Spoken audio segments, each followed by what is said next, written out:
Hello guys, welcome back to my channel. आज हम जो होस्ट पैरासाइट इंटरेक्शन है उस बारे में डिस्कस करने वाले हैं और ये एक सीरीज़ ऑफ लेक्चर्स में प्रेजेंट होएगी। सबसे पहले हम उसका इंट्रोडक्शन देंगे कि होस्ट पैरासाइट इंटरेक्शन होता क्या है एंड एवरीथिंग। एंड उसका आपको ये भी बताऊंगी कि कितने सारे स्टेजेस होते हैं इन्वेजन से लेके सिम्टम्स कॉज करने तक, पूरा इन्फेक्शन के जो कॉज होते हैं और कौन से ऑर्गन से हमें इन्फेक्शन हो सकता है एंड एवरीथिंग। फिर उसके बाद जो अगली वीडियो आएगी उसमें थोड़ी और डेप्थ में जाएंगे, जिसमें इन्फेक्टिव डोज, लीथल डोज के बारे में बात होएगी। एंड देन धीरे धीरे करके कुछ इसी तरह से हम करीबन 5 या 6 लेक्चर्स में आपको पूरी टॉपिक्स जो भी है वो कवर होएंगी। ठीक है, होस्ट पैरासाइट इंटरेक्शन के बारे में जो भी आपके लिए अब जानने की ज़रूरत है, जो एक कम्पिटिटिव एग्जाम में अटैम्प्ट करने के लिए इंपॉर्टेंट होते हैं, वो सारे टॉपिक्स हम यहाँ पे डिस्कस करेंगे which comes under host parasite interaction. So let's talk about host parasite interaction. So what is host parasite interaction? Okay. So what is host parasite interaction? Okay. Host parasite interaction, तो हमें पता है कि हम human जो भी होते हैं जिस पे कोई पैरासाइट इन्फेक्ट करता है उसे हम होस्ट कहते हैं। जिस पे इन्फेक्शन हो रहा होता है that is known as host, और जो इन्फेक्शन कॉज करता है that is known as parasite. और हम जो है ना ये टॉपिक्स जो भी डिस्कस करेंगे उस केस में ना हम पैरासाइट्स में ना माइक्रोब्स को कंसिडर करेंगे। ठीक है, माइक्रोब्स को कंसिडर करेंगे जो होस्ट पे इन्फेक्ट कर रही है और किस तरह से वो इंटरेक्ट करते हैं and how they cause disease. ठीक है, पहला हमारा जो अभी हम बात करने वाले हैं ना, तो इसके कुछ की पॉइंट्स है जो आपको याद रखने हैं। ठीक है, हमें पता है मतलब कि जो माइक्रोब्स होते हैं हमारे बॉडी में ऑलरेडी माइक्रोब्स प्रेजेंट है। ठीक है, अगर आपको लग रहा हो कि नहीं हमारा बॉडी में तो नहीं है माइक्रोब्स, तो ऐसी बिल्कुल बात नहीं है। हमारे बॉडी में इनफैक्ट 99% जो है हमारे बॉडी में माइक्रोब्स ही प्रेजेंट होते हैं। तो क्या होता है जब माइक्रोब्स हमारे बॉडी में प्रेजेंट होते हैं, जब हमारी इम्यूनिटी बॉडी की जब इम्यूनिटी लो हो जाती है, तो वही माइक्रोब्स जो अंदर होते हैं ना, वो माइक्रोब्स क्या होते हैं, इंक्रीज होकर हमारी बॉडी को हार्म करते हैं and that is known as auto immune disorders. So sometimes it is not always auto immune disorder. कभी कभी हमारा ये भी हो सकता है कि सपोज़ मेरे बॉडी में मेरे जो ट्रैकिया में कहीं पे भी, मतलब सपोज़ मेरे माउथ में सपोज़ उसमें स्टेफाइलोकोकस रह गया, कहीं तरह से आया एंड देन मेरी इम्यूनिटी पहले बहुत अभी भी बहुत स्ट्रॉन्ग है। अगर फॉर एग्जांपल अगर कुछ टाइम बाद मेरी इम्यूनिटी लो हो गई, तो डेफिनेटली वो जो स्टेफाइलोकोकस है वो अटैक करके मेरे को सिक कर देगी एंड आई बी सिक, मैं डिजीज्ड हो जाऊंगी। हमें पता है ये बात तो क्लियर है कि बॉडी में माइक्रोब्स ऑलरेडी प्रेजेंट होते हैं। और क्या करती है ना, माइक्रोब्स भी जब हमारी बॉडी में एंटर करते हैं ना, माइक्रोब्स एक सीरीज़ ऑफ स्टेप से गुजरती है। मतलब ऐसा नहीं है कि माइक्रोब्स ये रहा माइक्रोब्स सीधा घुसा डिजीज़ कॉज हो गया, नहीं, ऐसा नहीं होता। वो एक सीरीज़ ऑफ प्रोसेस से गुजरती है। ठीक है, और उस सीरीज़ में जब वो कॉज करती है ना डिजीज़, तो वो हमें इन्फेक्शन कॉज करती है। अब इस टॉपिक पे एक बात जानने वाली, इम्पॉर्टेंट बात जानने वाली ये है कि ये इम्यूनोलॉजी का टॉपिक है अल्दो, लेकिन ये आपको जानने की ज़रूरत है। आई नो इन फ्यूचर मैं ये मेंशन करने शायद भूल जाऊँ, लेकिन आपको ये बात जानने की ज़रूरत है। What is the difference between immunogen, antigen and pathogen? ये तीनों टर्म बहुत ही ज़्यादा हम क्या करते हैं, इंटरचेंजेबली यूज़ करते हैं, बट हमें इसकी जो माइन्यूट डिफरेंस है ना वो कभी कभी हमें नहीं समझ आती। What is antigen? Antigen is any foreign particle. ठीक है, एनी फॉरेन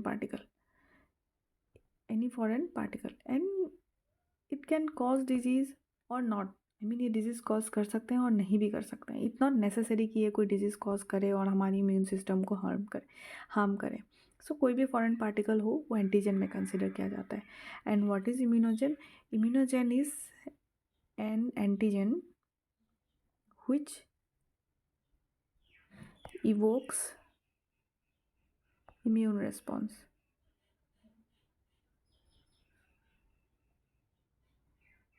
ओके, इम्यूनोजन वो होती है ऐसा कोई एंटीजन जो हमारे बॉडी में इम्यून रिस्पॉन्स जनरेट करे। डेट मीन्स वो हमारे जो सपोज़ मैं फॉर एग्जांपल मैं बताती हूँ, मैं एक ह्यूमन है, उसके बॉडी में कई सारे, वो कहीं धूल मिट्टी वाली जगह में गया, पोल्यूशन वाली जगह में गया, उसके बॉडी में बहुत सारा फॉरेन पार्टिकल्स एंटर हुआ। बहुत सारे सोर्सेस से एंटर होने के, नोज़ के थ्रू, माउथ के थ्रू, आइज़ के थ्रू, ईयर्स के थ्रू हमारे बॉडी में एंटर हो गया, उसके बॉडी में एंटर हुआ।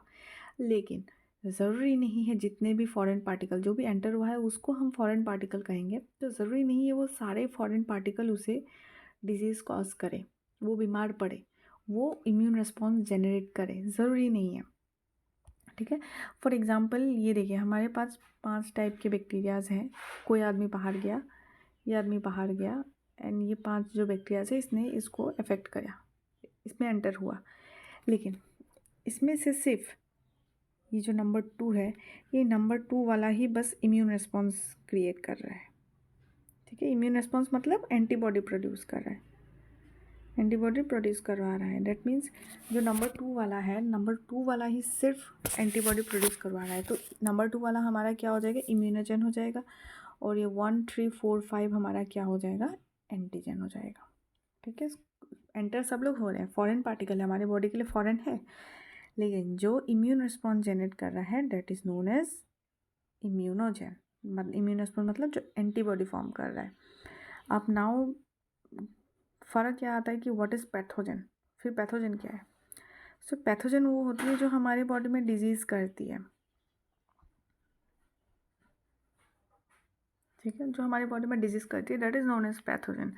सपोज़ कोई इम्यूनोजन हुआ, एक एंटीजन हुआ, 5 सपोज़ 5 एंटीजन थे, 5 एंटीजन थे, पाँचों ने इन्फेक्ट किया, 2 वाला जो था वो इम्यूनोजन निकला, इम्यूनोजन निकला। और वो इम्यूनोजन क्यों है, क्योंकि उसने एंटीबॉडी बनाने पे मजबूर किया बॉडी को, एंटीबॉडी बनाया, इम्यूनोजन हुआ। एंटीबॉडी ने अगर इसको किल किया नंबर 2 को, तो नंबर 2 पैथोजन नहीं होगा।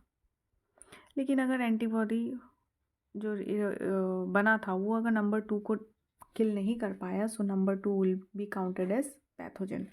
नंबर 2 पैथोजन हो जाएगा, डेट मीन्स वो डिजीज़ कॉज कर रहा है। ठीक है, आई होप इट्स क्लियर।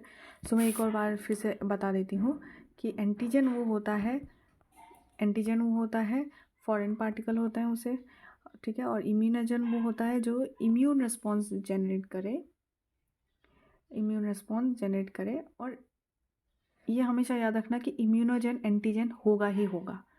ठीक है, भले ही एंटीजन इम्यूनोजन ना हो, लेकिन इम्यूनोजन एंटीजन होगा ही होगा। सो एंटीजन इम्यूनोजन एंड देन अब ये आ गया पैथोजन। सो पैथोजन क्या है, पैथोजन वो होगा जो डिजीज़ कॉज करेगा। ठीक है, जो डिजीज़ कॉज करेगा वो हो गया पैथोजन।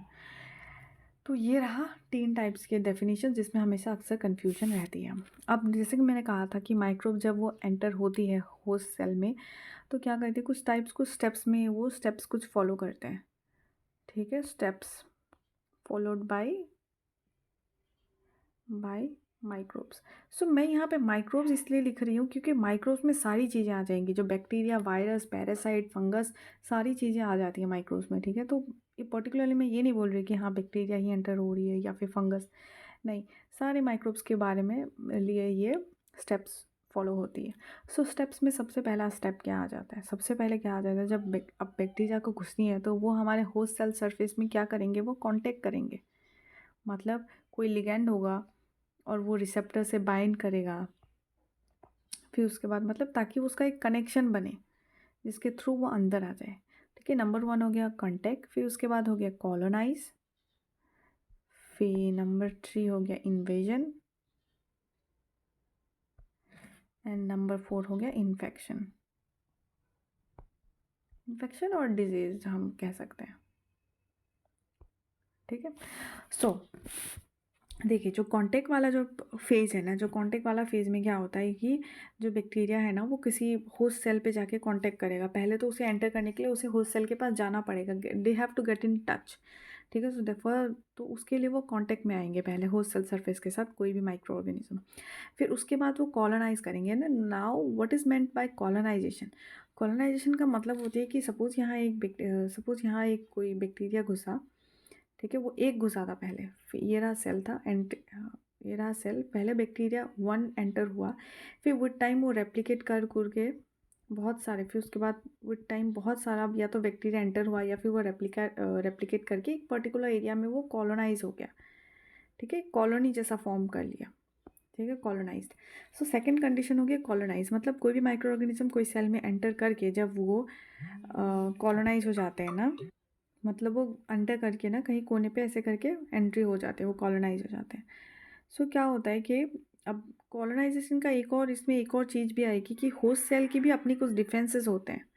सपोज़ ये जो होस्ट सेल था ना, ये जो होस्ट सेल था उसकी भी अपने कुछ डिफेंसेस थे।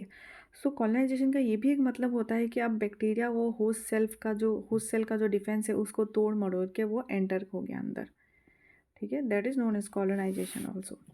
एंड थर्ड स्टेप है invasion. Now what is invasion?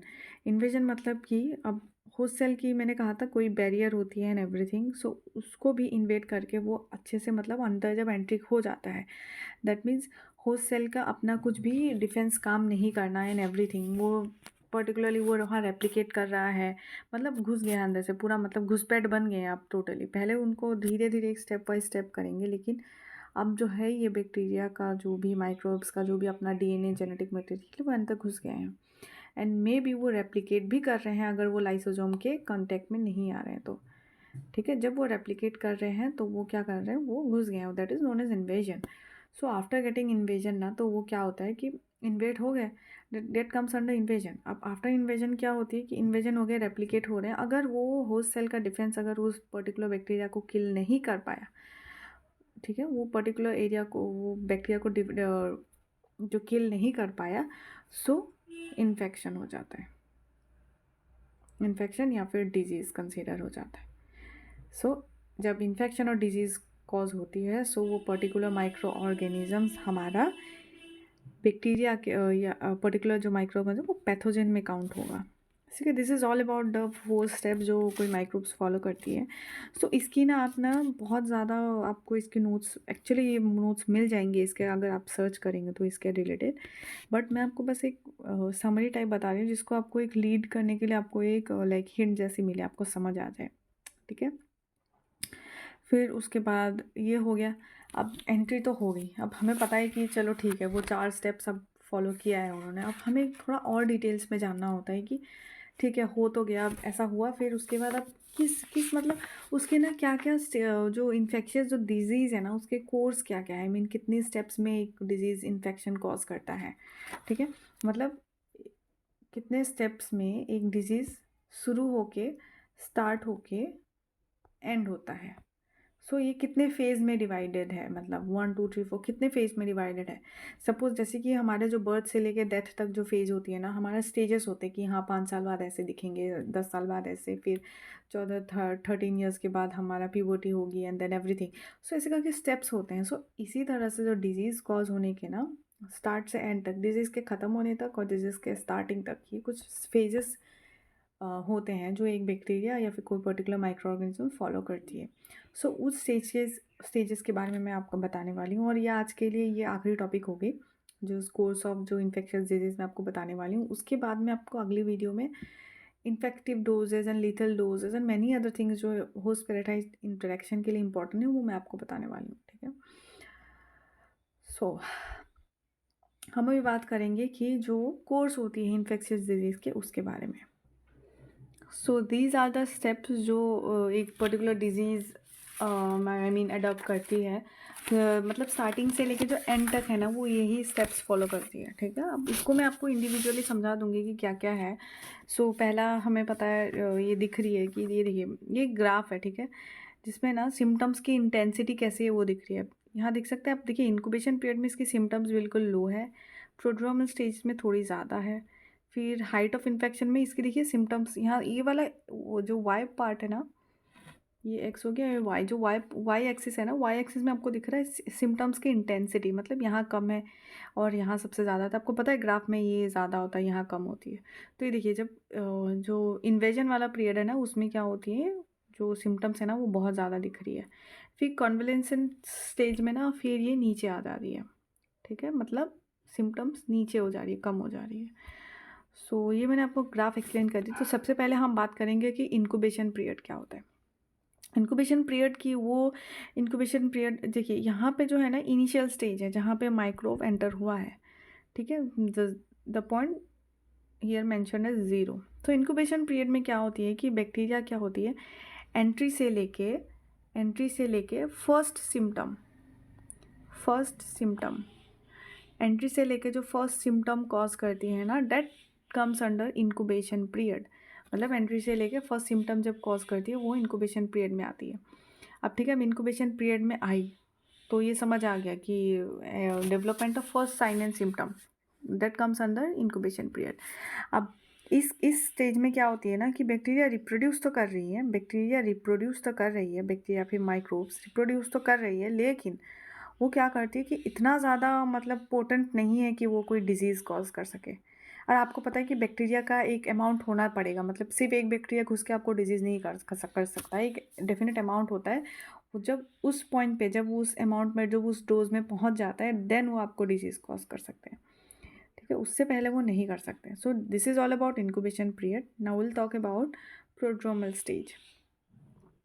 ठीक है, प्रोड्रोमल स्टेज वो स्टेज होती है कि यहाँ पे साइन एंड सिम्टम्स दिखते हैं, लेकिन इतना मतलब इतना स्पेसिफिक सिम्टम्स नहीं होता जो मतलब जो उसको डेफिनेशन दे सके कि हाँ इसको टाइफाइड हुआ है और इसको मलेरिया हुआ है या फिर कुछ, मतलब सिम्टम जो भी दिखते हैं ना वो बहुत ही ज़्यादा मतलब सबके लिए है, मतलब कॉमन है सारी डिजीज़ के लिए। जैसे फीवर हो गया, वॉमिटिंग हो गई, नौजिया हो गया, ये सारे सिम्टम्स आपको प्रोड्रोमल स्टेज में दिखेंगे, जो कि बहुत ही ज़्यादा कॉमन है। आपको वीकनेस फील होएगी, नौजिया फील होएगी, date comes under prodromal stage. ठीक है, जो सब सारे डिजीजेस के लिए कॉमन है। एंड देन आता है इलनेस पीरियड, और what we call here is period of invasion. ठीक है, इसको इलनेस पीरियड भी आपको कई जगह पे इलनेस पीरियड करके भी दिखेगा, इलनेस पीरियड बोल के भी दिख सकता है, जो इन्वेजन वाला पीरियड होती है। सो ये इलनेस पीरियड में क्या होती है कि इसमें डिजीज़ सबसे ज़्यादा सीवियर होती है, मोस्ट सीवियर होती है। And why am I saying here is most severe, क्योंकि इसमें जो सिम्टम्स दिखते हैं ना, इसके जो सिम्टम्स होते हैं वो उस डिजीज़ के लिए ही बने होते हैं। That means it is specific, ये डिजीज़ रिलेटेड सिम्टम्स होते हैं। देखिए, प्रोड्रोमल स्टेजेस में हमको पता है कि जो नॉर्मल कॉमन सारे डिजीज़ के लिए होते हैं वो सिम्टम्स दिखे, और जब इन्वेजन पीरियड में हमें वो सारे डिजीज़ेस दिखेंगे, वो सारे सिम्टम्स दिखेंगे जो डिजीज़ स्पेसिफिक है। जैसे कि हमें अगर मुझे कोई बोला जाए कि मलेरिया के लिए क्या क्या सिम्टम्स होते हैं, हमें पता है कि कुछ स्पेसिफिक उसके क्राइटेरियाज हैं, लाइक शिवरिंग होना, like appetite, losing of appetite, and then तुम्हारे जो ब्लड सेल्स हैं वो कम हो जाना, ऐसे कुछ बहुत सारे सिम्टम्स होते हैं। तो वो पर्टिकुलर चीज़ मलेरिया को डिफाइन करता है। तो वो सारे जो सीवियर जो केसेस होते हैं ना, वो सिम्टम्स होते हैं, वो हमें पीरियड ऑफ इन्वेजन में दिखता है। जैसे अभी हमें पता है कि कोरोना जो जब आया था तब उसमें हमें पता है कि स्टार्टिंग में कुछ कुछ सिम्टम्स दिखे, मतलब बुखार होना, सर्दी होना, खांसी होना, ठीक है, आपको वीकनेस लगना, date comes under prodromal stage. लेकिन जब उसका जो फिर जो भी था उसका जब सिम्टम्स उसका उस पॉइंट पे पहुंच गया कि जब आपको ब्रीदिंग प्रॉब्लम होने लगी, that comes under period of invasion, that is height of invasion, and it is the most severe stage. कोई डिजीज़ का पर्टिकुलर डिजीज़ का सीवियर स्टेज होता है, और इसकी इंटेंसिटी ये हमने आपको बताई थी ना इंटेंसिटी की, ये देखिए इंटेंसिटी भी इसकी काफ़ी हाई है। जो सिम्टम्स होते हैं ना वो काफ़ी, क्योंकि प्रोड्रोमल स्टेज वाले सिम्टम्स भी इसमें ही शो होने लगेंगे, और इसके अपने तो स्पेसिफिक सिम्टम्स है ही। ठीक है, और देन सबसे लास्ट वाला जो स्टेज होता है, डेट इज़ कॉन्वलेसेंट स्टेज। सो इस पीरियड में क्या होती है कि ठीक है, अब डिजीज़ विजीज़ सब कॉज हो गया, एक बहुत ही ज़्यादा उसको सिम्टम्स आने लगे, लेकिन अगर आपने कुछ ट्रीटमेंट ली, अगर नहीं भी ली, आपको पता है कि कुछ डिजीज़ेस वो खुद ब खुद ही क्योर हो जाते हैं। अगर दवाई ली या फिर नहीं भी ली तो फिर वो क्या करते हैं, एक टाइम बाद ठीक हो जाते हैं। That comes under convalescent stage. ठीक है, वो अपने आप डिक्लाइन हो जाते हैं, मतलब अब सब ठीक है, रिकवरी स्टेज भी इसे कहते हैं। ठीक है, रिकवरी स्टेज भी कहते हैं इसे। रिकवरी स्टेज, जब चीज़ें अब ठीक हो रही है, उन सारे सिम्टम्स क्या होते हैं, धीरे धीरे डिसअपियर होने लगते हैं, सिम्टम डिसअपियर होते हैं। ठीक है, disappear. So as a whole मैं आपको फिर से एक बार क्लियरली एक्सप्लेन कर देती हूँ। ये सारे जो 4 स्टेजेस होते हैं। सबसे पहले इंक्यूबेशन पीरियड में क्या होती है, पैथोजन एंटर करने से लेके जो first sign and symptoms show होता है उस पॉइंट तक हम उसे इंक्यूबेशन पीरियड कहते हैं, कंसिडर करते हैं। और इंक्यूबेशन पीरियड में क्या होता है कि बैक्टीरिया रिप्रोड्यूस स्टार्ट तो करती है, वो पर्टिकुलर पैथोजन रिप्रोड्यूसिंग स्टार्ट करती है, बट अभी तक उस पॉइंट पे नहीं पहुंची है कि वो कोई क्लिनिकल सिम्टम्स शो कर सके, क्लिनिकल मैनिफेस्टेशन कर सके। ठीक है, अभी तक वो इंक्यूबेशन पीरियड तो कर रही है, दैट इज़ इंक्यूबेशन पीरियड, मतलब वो रिप्रोडक्शन कर रही है। ठीक है। और जो प्रोड्रोमल नेक्स्ट स्टेज हो गया प्रोड्रोमल स्टेज में क्या होती है कि उसमें वो साइन एंड सिम्टम्स दिखते हैं जो सारे डिजीज़ेस के लिए कॉमन होती है। एंड उसमें अभी तक इतनी स्पेसिफिक नहीं होती सिम्टम्स कि आप कोई कंक्लूजन में पहुंच जाओ कि हाँ हमें इसी चीज़ का ट्रीटमेंट करनी है। Date comes under prodromal stages. इसमें आप प्रॉपर डायग्नोसिस और प्रॉपर ट्रीटमेंट आप इसमें कर भी नहीं सकते प्रोड्रोमल स्टेज में, क्योंकि ये जो सिम्टम्स हैं वो सारे डिजीज़ेस के लिए कॉमन है। एंड देन थर्ड स्टेज होती है पीरियड ऑफ इन्वेजन, जिसमें कि क्या होता है जो बैक्टीरियाज या फिर जो भी पैथोजन होते हैं ना, वो इतना ज़्यादा रेप्लिकेट कर लेते हैं, इतना ज़्यादा मतलब सीवियर हो जाते हैं कि उनकी जो साइन एंड सिम्टम्स है ना वो बहुत ज़्यादा होती है, बहुत ज़्यादा ही साइन एंड सिम्टम्स शो करते हैं। एंड जो साइन एंड सिम्टम्स शो करते हैं वो उस पर्टिकुलर डिजीज़ के लिए बहुत ही ज़्यादा स्पेसिफिक हो जाती है। ठीक है। सबसे लास्ट स्टेज है कॉन्वेलेसेंट स्टेज। उस स्टेज में क्या होती है कि जो पीरियड ऑफ इलनेस है वो ख़त्म हो जाती है। डेट मीन्स सिम्टम्स धीरे धीरे डिसअपियर होने लगती है। ये देखिए कैसे ये फॉल हो रही है, मतलब डिसअपियर होने लगते हैं। और वो रिकवरी स्टेज को ही हम कन्वलेशन स्टेज कहते हैं। इसमें एक और चीज़ मेंशन करने वाली है कि कभी कभी ना आप दिमाग में ये आएगा आपके कि चलो ठीक है, जो पेशेंट ठीक हो गया उसको समझ आ गया दे वेंट टू कन्वलेशन पीरियड, लेकिन जो पैथोजन जो इंसान ठीक नहीं हुआ उसका क्या हुआ होगा। ठीक है। तो उस केस में क्या होता है, जब पीरियड ऑफ इन्फेक्शन है ना, उसकी जो सिम्टम्स है इतनी हाई हो जाती है ना, इतनी कंटिन्यूअस हाई हो जाती है, then that leads to death. Death हो जाती है, मतलब सिम्टम्स नीचे नहीं आती। यहाँ तो देखिए अब सिम्टम्स नीचे आ रही है, बट इस केस में नीचे नहीं जा रही, सिम्टम्स ऊपर के ऊपर जा रही है। And that ultimately cause death. ठीक है। सो ये रहा तो ओवरऑल मेरी स्लाइड्स जो भी मैंने आपको समझाया है। ठीक है। ये रहा टोटल सारे थिंग जो भी होस्ट पैरासाइट इंटरेक्शन के बारे। So this is all about host parasite interaction, और यही कुछ पर्टिकुलर टॉपिक्स मैंने आज डिस्कस की है। सो आगे के वीडियोस में मैं आपको और डिटेल्स में बताऊंगी। सो तब तक कनेक्टेड रहिए। एंड देन अगर आपको मेरा कंटेंट पसंद आया हो तो लाइक शेयर और सब्सक्राइब करना ना भूलें। Thank you so much for watching guys, have a nice day.